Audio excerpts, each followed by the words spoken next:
मैंने अपनी आंखों से देखा है तो एक के ऊपर गिर पड़ी है। मैं भी दब गई थी। सूट वूट पहरे हुआ है, कोई बाबा जी वो ये सृष्टि कर चाहिए। दिन को औरत को दिखाता है और रातों को उल्टे सीधे काम करता हो। अब बताओ मैं इनको क्यों नहीं मानती। अगर कोई मैं फांसी लगावे ना, परमात्मा नाम मत बोले, मैं फांसी चढ़ने के लिए तैयार हूँ। परमात्मा धरे दाम पे आ चुके हैं और वो ये समझो वो ये सृष्टि कर चाहिए।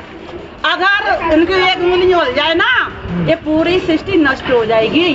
और कल भी ऐसा ही हुआ है। उनने कही थी, मतलब एक हाथ में बोली थी कि मतलब यहाँ विनाश होने वाला है, भीड़ हो रही है। भैया पहले आप आ गए, बहना पहले आप आ गए, लेकिन भीड़ इतनी थी, इतने जाम था और मुझे तो ऐसा लग रहा है किसी का साजिश था।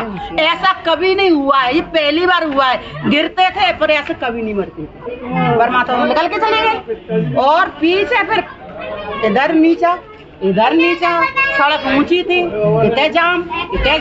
जब निकले सामने का खेत तो ऐसे निकले तो ऐसे बजे दौड़ करे न्यो तो एक के ऊपर गिर पड़ी। आप गई थी कि सुनी? मैं गई थी, मैं सुनी नहीं, मैंने अपनी आंखों से देखा है। मैं भी दब गई थी। मैं भी एक वर्दीदार हूँ, मैंने भी बच्चे को बहुत बचाए थे, लेकिन मैंने बचाए थे, बचाने के चक्कर में मैं भी किसी गई वहाँ पे। फिर किसी ने मैंने परमात्मा को झुक के नहीं है, परमात्मा मेरी बस की बात नहीं है, अब आप संभालो। मैं तो थोड़ा आगे बढ़ गई, मैं तो अब बाहर निकल गई। मेरे पति भी गए थे, उन्हें भी निकाले थे, लेकिन वो भी फंस गए। पहला मंदिर में गया था, मैं कुछ नहीं बनता था। तो मेरी सास जाती, सास बहुत मानती थी, जब यही विराजमान थे, पुलिस की ड्यूटी करते थे और यही थे पहले। ठीक है, तो मेरी सास कहती कि बेटा गुड़िया माँ चली जाकर परमात्मा है। मैं कहती, अपनी सासू माता कहती तुम तो पागल हो गई हो, बाबा के चक्कर में पड़ गई हो, मेहनत करो पैसा आएगा, ऊपर वाला ये किया। मैं ये कहती थी। अब मेरा मन नहीं माना, मैं गई ना अजमाने। मैं कही मैं भी तो देख के आऊँ कैसा भोले बाबा है। जब कहते जय भोले बाबा, गई मैं माँ गई तो मेरा मन नहीं लगा माँ। मैं कह रही ऐसा बाबा है, सूट वूट पहरे हुआ है, कोई बाबा जी ये सब डॉम ही है। ये बहुत गंदे बेचारे मेरे मतलब थे कि रात दिन को औरत को दिखाता है और रातों को उल्टे सीधे काम करता हुआ, ये विचार थे मेरे।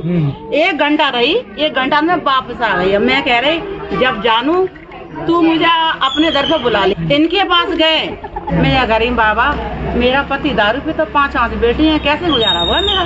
बोले बेटा मैं दरे दाम तक कल युग में आ चुका हूँ और दुखियों के लिए आया हूँ, चिंता मत करना। अब देखो आज मेरा पति ना तो दारू पीता और कहाँ मैं दूसरे के घरों में काम करती थी।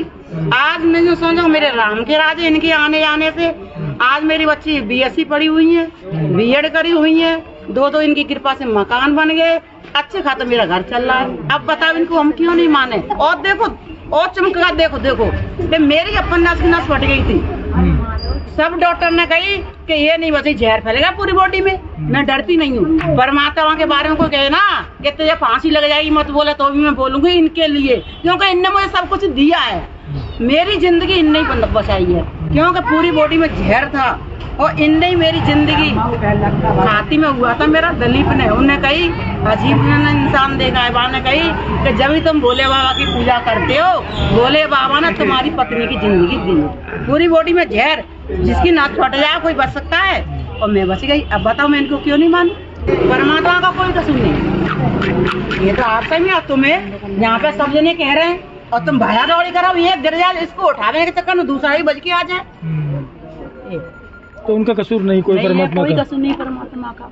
और आप कितने भी सुनो, ये भी बात है, अगर कोई मैं फांसी लगावे ना, परमात्मा नाम मत बोले, मैं फांसी चढ़ने के लिए तैयार हूँ।